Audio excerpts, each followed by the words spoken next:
Let me go to Earshot on this. It seems to me his game is, he does have something of a game going on here. It's not just to burn the Koran and do stuff like that because he doesn't like the Koran. He wants to prove that he can spark violence in the Islamic world, which he certainly proved the other day when those 20 people were killed, I believe in Afghanistan, because he wanted to do it.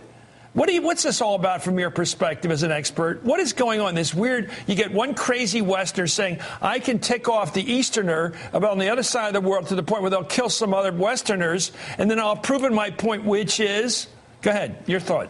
Chris, it will take a psychotherapist to figure out what his real point is. And notice that I insert the word real, because you're absolutely right to suggest that this is a game going on. I said the last time I was on your show talking about this very issue that this is all about politics, and what his end game actually is, we don't yet know. But may I just suggest here that I'm with the ACLU in Michigan on this one, that his hate speech ought to be combated not with censorship, but with more speech. And let me quickly tell you why. Chris, as the demographics of this country changes, we are going to see more and more situations in which rights conflict. And so we constantly have to be asking the question, what is the greatest good for the greatest number? At the end of the day, freedom is the greatest good for the greatest number, because even offended Muslims still benefit from freedom of assembly, and they're exercising that as we are going live right now in holding a counter-protest to Terry Jones's. So I say that they're using freedom, and his freedom cannot be segregated from theirs. It's an indivisible whole. Your response to that, Mr. Mayor? Yeah, the fact is, I wish ACLU and others would actually come and follow the facts in Dearborn. As mayor, I created permit-free zones. These are places where anyone on the spur of the moment without any prior permission can come and have an event, give voice to their concerns, do anything. We're so constitutionally friendly, it's not even funny. The problem is that the site that he has selected does not allow, there is absolutely no logistical way, given the property itself, that you can carry out the kind of event he planned to carry out. It's about balancing rights, which is the job of government all the time. We have competing rights, and we have to balance them. Mayor He's O'Reilly, always had. He's always had an opportunity to have an event, and that's why we have an event going on right now with when I left, almost 400 to 500 people were peacefully gathered at an alternative site, and they were doing what they do best, exercising their rights. Well, Mayor O'Reilly, that's a very logical argument, and I truly embrace your point about wanting to and having to balance rights. But the reality is that we are all humans, and at the end of the day, it's not just logic that drives us, it's also emotions. And therefore, let me just point out that even the police chief of Dearborn has testified in court today that his worries about public safety are based in part on his own fears. He has actually said he has no evidence that Terry Jones will take it too far. It's just fear that the police chief is operating on. So, Chris, let me just say this much more.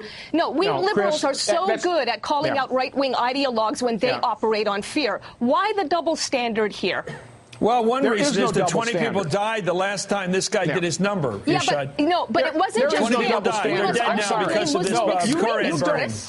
We must also blame Muslim extremists. Okay, Mayor, your thoughts. Mayor first, then your shot. Chris, I just want to say, I mean, she's not on the ground in our community. Yes, the chief was talking, but you have to look at the whole context of what he was talking about. But what we know is they did a petition. Now, we had Westboro Church here 3 months ago at the same site. We didn't have to do anything because 3 people showed up. And even though they were violating the law, we didn't exercise or hold them accountable because it didn't present any kind of danger or problem for anyone.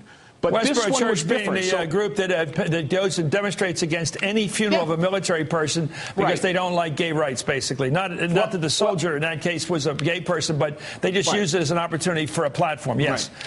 So let me get back to Earshot. I generally like the First Amendment. In fact, I do support the First Amendment.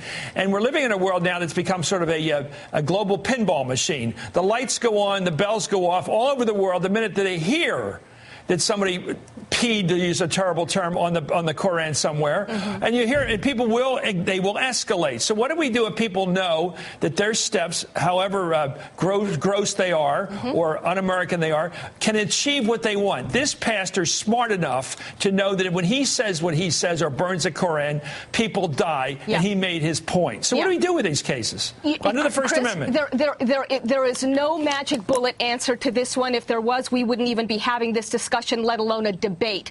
But let me just say, as a faithful Muslim myself, I think that the best response to these sorts of absurdities is indeed love. And I know that that is weird to say on cable television. Well, it didn't work when he did that. But hold on a second. We didn't get love. We got murder. Imagine Muslim Americans, okay, as they are doing right now, coming to massive counter rallies with signs that say, Allah loves Terry Jones and so do I. What that does is it takes the bite out of the bigotry, and the bigotry not just on the part of Terry Jones, and that's very evident on his part, but also the bite out of the bigotry of Muslim extremists. The trouble is we've got stonings going on in Afghanistan. It's very hard to believe that love's going to conquer it. I'm talking about America. We're not talking about Afghanistan right now. We're talking about America. What Terry Jones did in his little patch down in Florida caused 20 people to get killed, UN people killed over in Afghanistan. There is a global community, and it's getting very close in.